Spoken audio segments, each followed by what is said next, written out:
Susan Keiffer, correct? Susan Keiffer. In 5, 4, 3, 2, 1. She is a master herbalist. She studied in Provo, Utah at the School of Natural Healing, became a master herbalist in 2003. By the way, she was the top of her class. Congratulations to Susan Keiffer. And she was going to be a veterinarian, then she was going to be a medical doctor when suddenly there was a turn in the road. And I tell you what, this is in a series of you and I getting healthy together. We have to be careful because she says, unlike where they spray pesticides on plants, now they are creating seeds where the pesticides are actually in the seeds. So it's actually in the inner workings. You cannot wash off the pesticides, and this is causing cancer, and she's concerned. Susan Keiffer, welcome to our broadcast. Hi, thank you for having me. Yes, the foods nowadays, there's 4 main crops. It's corn, soy, canola, and cotton have both been genetically engineered and commercialized so that they, as you said, are built right into the cellular DNA with the insecticide or herbicide. And the way they do that, as we had spoken last time, was they use a viral carrier to break through the cell wall or an E. coli bacteria, both things which are harmful to humans. And that's how it penetrates through the cell wall. And then to test that their genetic modification was successful, they also put an antibiotic-resistant gene in there. And that is, then they wash the tissue with antibiotics and see if it still survives. They know it was successful. So that means people are now ingesting the viruses, ingesting the E. coli bacteria, and also ingesting the antibiotic resistance genes, which, as if we don't have enough problems with things being antibiotic resistant now in the medical world. Yeah, because wasn't there just a big flush in all the news about how the fact that we're finding antibiotics in our water supply everywhere? It's throughout the entirety of the United States. I'm not surprised about that at all. I mean, water is a whole other subject. We're 70% water, and people should be drinking water that has been purified. Actually, distilled water is best, not having anything in it whatsoever. I do want to go back to the corn that's genetically modified because I want to give an example of how prevalent that is affecting us. You might think, well, I don't really eat corn, so that's not going to affect me. But corn is actually in the majority of all the products that people consume. And let me just give you an example of how prevalent corn is. For instance, in the every edible item in the supermarket, and what I'm going to do here is quote from a book called The Omnivore's Dilemma by Michael Pollan. Every edible item in the supermarket is a link in a food chain that begins with a particular plant. This is every edible item in the supermarket. Most of the time, it begins with the corn plant.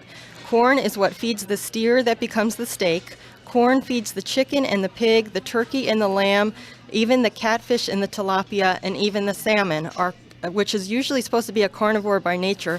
Fish farmers are now re-engineering them to tolerate and live on corn. The eggs are made of corn. The milk and cheese and yogurt, which once came from dairy cows that grazed on grass, now typically comes from Holsteins that spend their working lives indoors, tethered to machines, eating corn. A chicken nugget, for example, consists of corn piled upon corn. Okay, so you're eating a chicken nugget and thinking, I'm not eating any corn, but you are eating corn.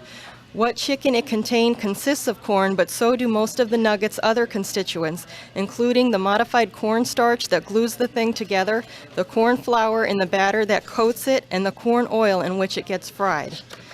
As well as, let me just further this along, the leavenings and lecithin, the mono, di, and triglycerides, the attractive golden coloring, and even the citric acid that keeps the nugget fresh, and that's in quotation marks, can all be derived from corn. And then to wash down your chicken nuggets with virtually any soft drink in the supermarket is to have some corn with your corn. Since the 1980s, virtually all the sodas and most of the fruit drinks sold in the supermarket have been sweetened with high fructose corn syrup. After water, the corn syrup is their principal ingredient. And if you grab a beer instead, you'd still be drinking corn in the form of alcohol fermented from glucose, refined from corn. Read the ingredients on the label of any processed food, and provided you know the chemical name it travels under, corn is what you will find. Either for modified, unmodified starch, glucose syrup and maltodextrin, crystalline fructose, ascorbic acid, lecithin, dextrose, lactic acid, etc. All these things come from corn. They say 70 to 75% of all food in the supermarket that people are eating is genetically modified because of the corn, which is just corn alone, never mind the soy and the other ingredients. So this is pernicious. This has crept its way into everybody's table. Do you find yourself paralyzed and wanting to indulge in food? I mean, you're a rather thin young lady. Now, I don't know if that's because do you tend to be a vegetarian? Yes, absolutely. I tend to be a vegetarian, and that's just because in the business that I'm in, which is in natural healing, I have learned that all animal products have zero fiber in them. That means they will not travel through your intestines in any quick amount of time. It usually takes about 2 to 3 days for any animal product you eat in a fully functioning intestine just to travel through. And in the meantime, we're almost 100-degree temperature. It's just rotting in there, and the putrefied poisons end up going through your intestinal wall into your bloodstream and affecting all your organs. So yes, vegetables have all the fiber that is, every food you eat should have fiber in it, and that's what our intestines are designed for, to have it move through in a timely manner, because if you stretched out the human intestine, it would be equal to a 2-story building, whereas real carnivores have a much shorter track, and they also have a larger amount of hydrochloric acid in their saliva than humans do, so they can break it apart much easier. Okay, let's take a step, two steps back. You brought up corn, and now you said how it's in all our foods. It's in our butter products. It's in our vegetables. It's in our bakery products. That corn is a super staple of the human food network. Okay, so what are they doing? Who is this that has put what in the corn, and what will it do to us? Okay, so the corn, which now most of it is Bt corn, that means it's enabled to produce a Bt toxin, which is toxic to insects, and it's actually labeled as an insecticide. It is on the insecticide list, Bt corn, and that is most of the crops being grown by Monsanto. Monsanto is the large chemical company worldwide who is putting all the farmers out of business, as they have made this patented product. Any cell that they patent like that, they own the rights to the seeds and the plants that come from it. And even in some instances where the seeds have blown off, one farmer who's paying for the seed blown off into another farmer's land, they've actually had injunctions against those farmers and made them give up their harvest because this company can prove that they were derived from their seeds, even though they flew over. The judge has agreed to this? Absolutely. Yes, Bt corn often and other crops will cross-pollinate by wind, and that cannot be contained, as much as they originally said, well, this will just be contained among the farmers who want to participate in this type of a seed, but that was not the case, and the judge does rule in favor of Monsanto. Monsanto has sent out 9,000 letters to farmers for lawsuits saying that you now have one of my patented plants in your field.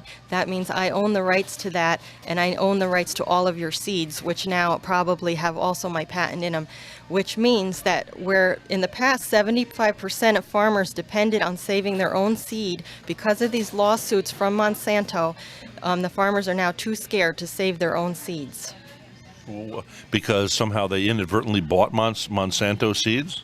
Well, because the wind blew it over into their crop, or somehow, yeah, they got it into their field, and mainly the wind. The wind is traveling all across the planet. Okay, now, people want to get in touch with you to learn more. Let's say they have to check out right now, get out of the car, or leave their house or their office, and they're listening to this broadcast. How can people get in touch with you? Well, email is probably the best. My email is Susan, S-U-S-A-N, Keiffer, K-E-I-F-F as in Frank, E-R, 22, at bellsouth.net. Okay, you and I in a series of Getting Healthy Together, genetic modification. What is going on? What about the conflict in herbs? She's an herbologist, also trans fats. I also want to talk about fresh fruit, fresh vegetables. Is it true that corn, we're just talking about corn, if you pick a stalk of corn, I'm told that it loses like 73% of its vitamin C content within 3 hours. We were made to pluck and eat, not store. That's why in European countries they tend to be healthy. We'll talk about it when we continue with Susan Keiffer. Okay, we'll be right back. Susan Keiffer, has an enthusiasm in the pursuit of living healthy. She is a master herbalist. She studied in Provo, Utah at the School of Natural Healing, became a master herbalist in 2003, and she received the highest grades in her class, but she is worried about the future of our food supply. Why? Because of the genetic modification that's occurring, a lot of people have no idea this is happening, and they need to know how large and how influential Monsanto is and the capability they have of controlling TV networks, the news, the farmers, the FDA, the politicians. Everybody is being bought out by Monsanto and put out of business or scared to death or bought out. And the public has no idea this is even happening to the majority of their food supply. Why have I, as a common bloke, never heard of Monsanto? Well, I guess maybe because you're not a farmer and you wouldn't know that most of the seeds are provided by Monsanto. Monsanto is who produces the Agent Orange in the Vietnam War, which was a major, strong, poisonous chemical that they sprayed over the other troops, which actually Agent Orange now, something very similar in that strength, is now being used on the super weeds that these genetically modified herbicide-resistant plants are coming up with as a byproduct of what they have done. So they have to spray now an even stronger herbicide, where their whole thing was saying, well, you won't need to use any herbicides. Now they have to go up a level because it's producing super weeds in the fields.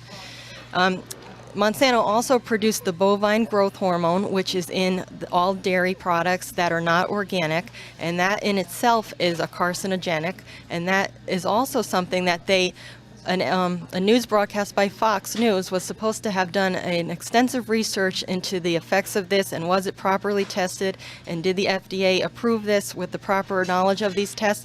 And they were going to air this broadcast. This is on YouTube right now, and Monsanto threatened to fire them. They said, we control all the TV news. We have bought out Fox News at this particular point, and they were never allowed to air this segment on the bovine growth hormone, which, again, the FDA was not going to approve, but they appointed their own, one of their own employees, Michael Taylor. And what happens is then, if the FDA doesn't approve it on their own, they will send in someone from their team, get a position in the FDA, get it approved, and then that person will go back and work at Monsanto again.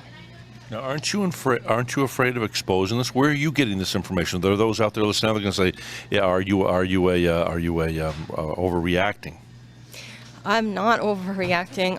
You can find this in various books. One of them is called Your Right to Know, and it's about genetic engineering and the secret changes in your food by Andrew Kimbrell. It's called Your Right to Know. I highly recommend that book. Let me give you some examples of some other people who have gone from Monsanto to the FDA. Linda Fisher, she had been the executive vice president for Monsanto for at least 7 years.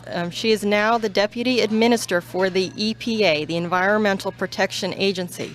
Also, while under George Bush Sr.'s administration, that was happening. Prior to that, she was with Monsanto. Prior to that, she was with the EPA. She has been back and forth as needed 3 times. Justice Clarence Thomas, the Supreme Court Justice, was also Monsanto's lawyer for regulatory affairs. Mickey Cantor, the Secretary of Commerce, was also on the board of directors for Monsanto. Lydia Watrud was on the EPA and also a biotech researcher for Monsanto. Ann Veneman, the Secretary of Agriculture, was also on the board of directors of Calgene, which is owned by Monsanto. Here's just a few more. Michael Friedman is the acting commissioner for the FDA, was the senior vice president of G.D. Searly, which is a division of Monsanto. They produce NutraSweet, which was also not approved by the FDA until they paid Commissioner Hayes $35 million to approve a product known to cause tumors in rats. No, wait a minute. How do you know they paid him $35 million? I learned that while I was becoming a master naturalist in Utah. That was one thing they hit on. Well, how do they hide that? I mean, how do you hide $35 million? You can't hide that.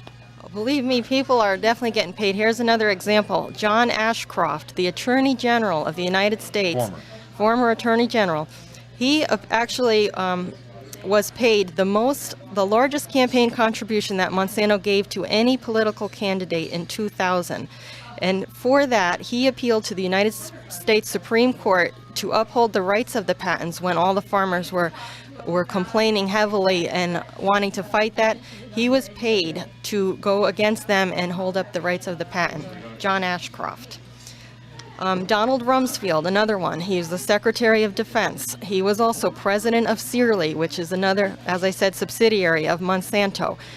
And one more, William Ruckelshaus. He was the chief administrator of the EPA, also a Monsanto board member. So can you see how infiltrated and mixed together? What worries me is it's a spiritual problem. It seems like everybody is drunk with greed, blinding them, not realizing that our stay on earth is a very short visit.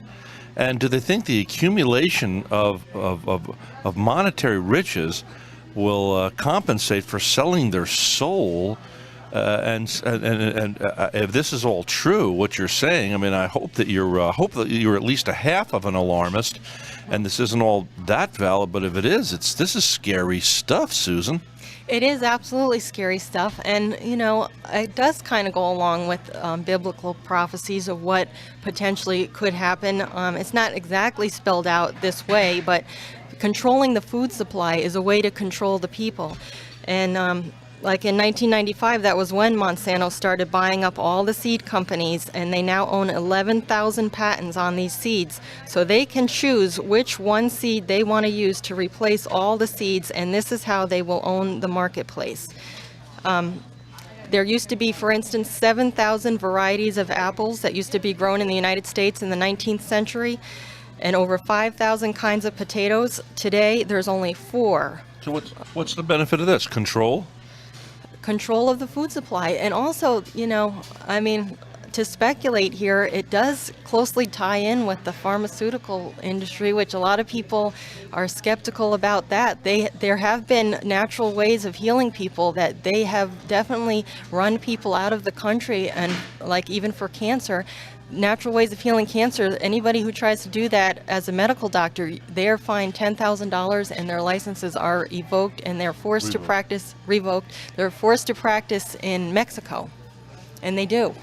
Well, I know one side of the other side of the coin is that it takes over about $800 million, between $500 and $800 million to go through to jump through the hoops through the FDA in order to bring a product to the counter at your typical drugstore. In other words, these people have got to have a lot for research and development. The yucca plant, known to help out with arthritis and the great pain is grown over in Europe, it's not available in the United States. Why? Well, there's no benefit, because if you cannot create a synthesized version and therefore create you can't create a patent without a synthesized version. You can't own it. So then even if they made the yucca plant popular, no one could make money. So once again, it is the love of money, not money, but as Jesus so aptly stated, it is the love of all money that is the root of all evil. Okay, she is available to come and speak to your organization. Her name is Susan Keiffer. She's worried about the future of our food supply when it comes to genetic modification, and she says this one company owns it all. She became a master herbalist, studied in Provo, Utah at the School of Natural Healing, became a master herbalist in 2003. We will continue talking with her. I want to talk about trans fats, conflicts in herbs, and also fresh vegetables and fruits. A lot to discuss today because we all are ingesting food, and I never thought about that before. What a way to control the proletariat, control the food supply. Much more powerful than gold or silver or money. Ooh, this is Radio Rhett, you and I, in an attempt to stay healthy together. We'll be right back. Okay, you and I in a series of Getting Healthy Together. We're talking with herbalist, master herbalist she is. Her name is Susan Keiffer. And tell you what, she is concerned about genetic modification, trans fats, the freshness of our food. She's worried about the future of our food supply. The foundation of her philosophy is that the human body is tied to nature. It mimics nature, and we must get in line with nature's law. She says that's why cancer is so prevalent today. What do you want to talk about next, Susan Keiffer? Well, are we halfway? Okay, I think that people need to know that this is happening to their food supply, and to get a book like that, Your Right to Know, which does have a shopper's list in it of what is safe in the supermarket. But really, everybody should be eating foods that are locally grown, which means you would get them fresh off the vine as close as possible without having the transport time and the delivery time that A lot of times what that means is that the farmers are picking the food before it's even ripe. You know, tomatoes while they're still green, which means they haven't fully developed their nutritional content, and then they spray them with an ethylene gas just to make them turn red in a hurry, and then you're eating something that's flavorless because it didn't develop its nutrients, and it's sprayed with ethylene gas now. So this is a reason why people need to start getting back to the garden themselves, either growing the food themselves, which takes a lot of work. A lot of people don't have the time to do that. Or you can join a group situation like a community garden. And I myself am trying to start a series of community-supported agricultural farms, starting with White Rabbit is one that's going to be in Vero Beach. It's a certified organic community farm that we're running. It'll start in the fall. And I'm also starting an organic gardening club, so that on that club we will be touring people's private home organic gardens and also businesses that have farms anywhere from Brevard County to Indian River County. We just did a hydroponic tour the other day, last Sunday in Mico. There was a hydroponic farm not many people know about. It's been there for 27 years. Really? Explain what hydroponic means. It means water, right? Hydro? Yeah, hydroponic means it's grown in water without soil, which... What's the benefit of that? Well, actually, somebody was saying that one benefit is if the soil isn't that great, or if you don't have soil, which who knows what the future could be. A lot of people plan to maybe supplement with hydroponics in situations where they can't grow it in the soil. And one advantage is that you know the nutrient content that's going into the water that's feeding the plant, so that they are provided with everything they would need. Now, for instance, I have a place up in Canada, so I like to get the tomatoes that come down from Canada. At Sam's Club, they have delicious, like Italian, kind of like a semi-round oval tomatoes, and you buy them in these plastic containers, and they've been delicious. Well, recently, because now the Canadian dollar is not as strong, is stronger than the American dollar, suddenly Sam's started to import these tomatoes, Sam's Club, from Mexico. Well, I stood there with a lady, her mouth was dropped open. I said, I'm not buying those, because I said in Canada, at least they're concerned like we are about pesticides. In the United States, you're not allowed to use DTA, whatever the stuff's called. But in Mexico, there are no laws. So they can use human waste. They could use anything. I said, well, this is my only way I can vote. I'm not buying them. Next time, and she said, either am I. Next time we get one in, guess what? They're now buying from Canada again, even though. Now, I want to ask you this. I was recently told about oranges. And I was reading about this, that here we live in Florida, and you know that there seems to be a whole lot of, according to Dr. Sanders from Treasure Coast Dermatology, which is a sponsor of my show, the incidence of skin cancer is way up. Whereas if you will eat the oranges that are indigenous to the area, inclusive of the peel, hopefully these are grown organically and they're not sprayed, but if you need to indulge in the peel also, you have a 40% fewer chance of ever contacting or having this skin cancer. So we'll eat the products just like honey, right? Honey has the antigens that are local. Yeah, honey is best if you get local honey, because the local bees are going around and collecting the honey from plants that will help you fight local allergies. So if you're getting honey from another part in the world or part in the country, it's not going to protect you from the plants and the conditions that you have in the local area. So just like the Indians used to eat a little bit of and up New York. We don't. I guess I don't think they have poison ivy down here. I'm from upstate New York, and in northern New York. And the Indians, I guess the story is that they would eat a little bit of poison ivy when they were in their early youth, and therefore they would never succumb to the poison from that exudes from the leaf. That's also true with chickenpox, actually. Instead of vaccinating children, I mean, that's a whole other controversial subject, but in the natural healing world, they say if you could get exposed to chickenpox at a very young age, you would be immune for the rest of your life, and it wouldn't be nearly as harmful as some of the side effects from the vaccines even.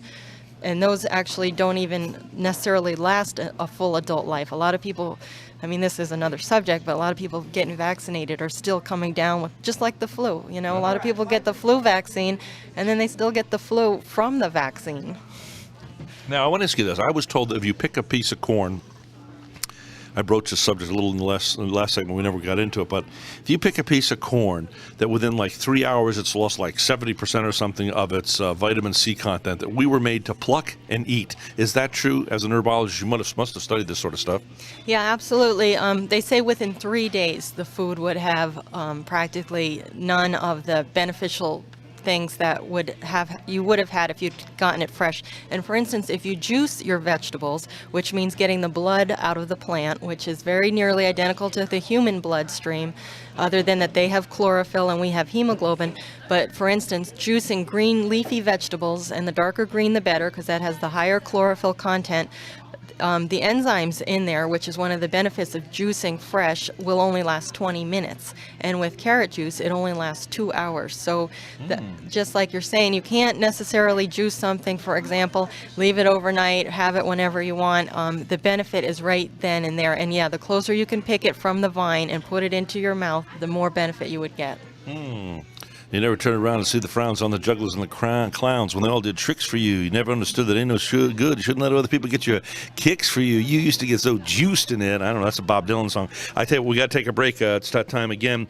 She's worried about her food supply. She studied in Provo, Utah at the School of Natural Healing, became a master herbalist in 2003. She is Susan Keiffer. I am concerned. Is she just merely an alarmist, or is what she's saying based on truth? She has studied hard. She was going to be a veterinarian. Then she was going to be a medical doctor. Instead, something in the road turned her to becoming an herbalist. We'll find out what. If you've missed part of this broadcast, go to my website, rhettpalmer.com. You can listen to the entirety of this broadcast at rhettpalmer.com. Keiffer says she is eager to speak to people personally and to groups and organizations. Again, you and I in a series of getting healthy together, God willing. Are you concerned? I am. Let's talk about trans fats. What crime is this that has been perpetrated upon the American people or the world community? I'm Rhett Palmer. We will be right back. Susan Keiffer's enthusiasm and energy in the pursuit of healthy living is very evident when you meet her. Okay, she's an herbalist, a master herbalist. She studied in Provo, Utah at the School of Natural Healing, became a master herbalist in 2003. She's worried about her food supply, about genetic modification. And by the way, you can have her speak to you personally or for groups and organizations. I'll give you that number a little later on. Okay, I want to talk to you about trans fats. I believe this is a crime that's been perpetrated upon the American people, upon the world community. I was watching a TV show. My regular listeners will know I'll say this over and over again. I was watching a television show. I think it was American Favorite Videos. And they went back to a show that was 18 years earlier. And as the camera panned, as in panorama, panned the audience from left to right, I noticed there weren't any fat people in the audience. They came back to today's audience. They're fat. I used to be skinny as a rail, having to indulge in milkshakes with malt in an attempt to gain weight. Now I'd like to lose weight. I see people suddenly puffed up. I'm telling you something, they're not letting the cat out of the bag, but I believe that because they're afraid it would kill the American community, the American economy, because if everyone found out what really happened, they would be sued, the major food companies. Do you agree with me? And am I an alarmist, Susan Keiffer, or was some heinous crime perpetrated upon the American people and the world community with trans fats?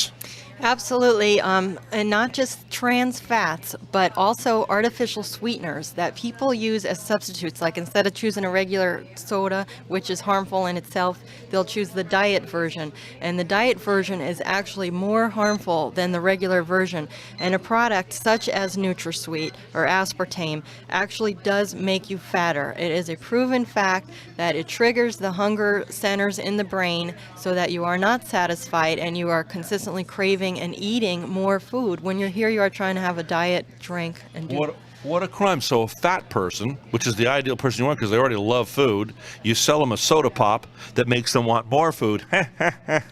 More money in the coffers. It's all about the money. Follow the money trail. Drunken with greed. It seems like it's just pervasive throughout our whole society. We need to stop and get our neighbors. And of course, I'll say this. People don't, oh no, he's going to get spiritual on me. You're darn right, because it all comes down. Personally, Radio Red said it's a spiritual problem. And Jesus was right when he said the love of money, not money, but the love of money is the root of all evil. We got to get off the money train and we got to get back onto the neighborly train and care about one another. And people need to start taking responsibility for their own food choices. You can't just get mad at a company. I mean, of course, you obviously can, but for being driven by profit, a lot of people are working at jobs they don't like just because of the money, which, if you're going to talk about Jesus, he did say that follow me instead of having money be your God. And do something that you're feeling guided by God, that you're mostly more interested in, just instead of just working for money. But what I want to say is that people need to take responsibility for their food choices in the supermarket. You know that a bag of potato chips is not nearly as nutritious as getting the real potato itself. Yeah. And again, eat it with the skin. Most of the nutrients are under the skin level. You know, people are complaining about health problems, and here they are drinking soda. I see it all the time. Carbonated beverages are the waste product that we excrete, which is the carbon dioxide. So when you drink a carbonated beverage, for example, you're drinking your waste product of carbon dioxide, and it has a pH of about 3, which... So what does that mean?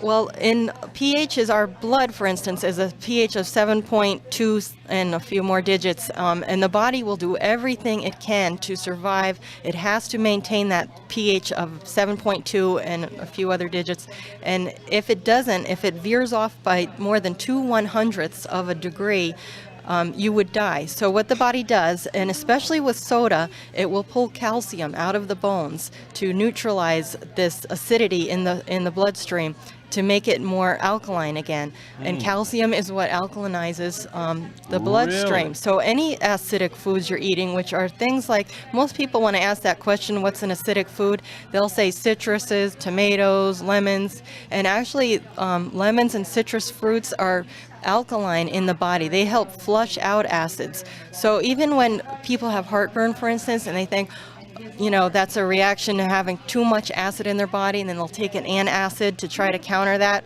We're getting a little off here, but that's actually, in natural healing, a sign that you don't have enough hydrochloric acid, and the food is coming back up because it's undigested. And eating the acidic foods, which like red meat, for instance, is one of the worst acidic foods because it requires the most hydrochloric acid to break apart the peptide chain between the amino acids which make up a protein chain. Protein chains are just made up of individual amino acids and peptide bonds in between, and it needs a strong dose of hydrochloric acid to break that apart, because even though, like meat, people think, oh, I need meat for protein, the human body cannot absorb the protein chain in that form. It has to break it back down into individual amino acids, and then as individual amino acids, it goes through the intestinal wall and is reassembled on the other side into whatever type of protein is needed in the body.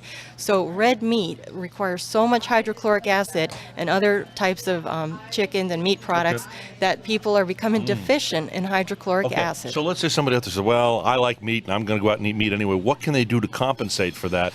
And is it not true? I was told that cancer cannot live in an alkaline environment, that an acidic environment welcomes cancer, or something to that effect. Yes, that's absolutely true. Cancer needs an acidic environment, and so do most diseases. They need the acidic environment. They need low oxygen levels, and they need so an anaerobic condition. In other words, you're saying essentially what you just said is that actually exercise can thwart off diseases because you're putting more oxygen into the system, and that diseases like low oxygen and they like an acidic environment. Yeah, so the more oxygen, most people are very shallow breathers. They breathe very shallowly. And so deep breathing is one of the ways to... You know, did you ever meet Ma up at Kashi? Yes, I have. She told me she used to be a fat lady and she lost her weight by breathing. She said, someday, Red, I'm going to explain it to her. You know, I need to go see her and find out what that's all about. Oh, let's all breathe together and calm down, Susan Keiffer. Actually, you know, the last time we were talking, we were speaking about the Indians and getting back to the ways the Indians lived in conjunction with the earth, and they were natural healers, and they didn't have these diseases that we have problems with until the Europeans came over and brought syphilis, number one. And chicken pox and all the measles and all of that they couldn't fight, and became, the ice Indians, for instance, in Florida, became extinct when that happened just 200 years ago, after living here for 7,000 years and healing themselves with the natural plants and eating food, you know, locally grown in the country that they lived in. I wanted to get back to, you know, that song that you sang even. I just think that had a very calming effect on maybe the listeners. It did on myself. And this was a song you had said you had written, and I just loved that was going to be part of our interview. So I can't wait till you hear it. I want to get you a copy of this. We've just done producing. Justin Timberlake's been producing. His producer's been producing it for me, and he's very innovative, 30-young-year-old guy. And it goes, medicine man with herbs and vines, remedies lost now gone with time. Whoa, hey, oh, where did the red man go? Ghosts of ponies and buffalo roam the earth seeking to and fro. Whoa, hey, oh, where did the red man go? Oh, great spirit from above, where are the people your land loved? They had such a relationship, and I just feel as though these people you and I were discussing, that song came to me in about 10 minutes when my mom was at my house one day, just flew out of my mouth. Since then, I've been imbued with a desire to find out about the native man and read that. What's the book we discovered?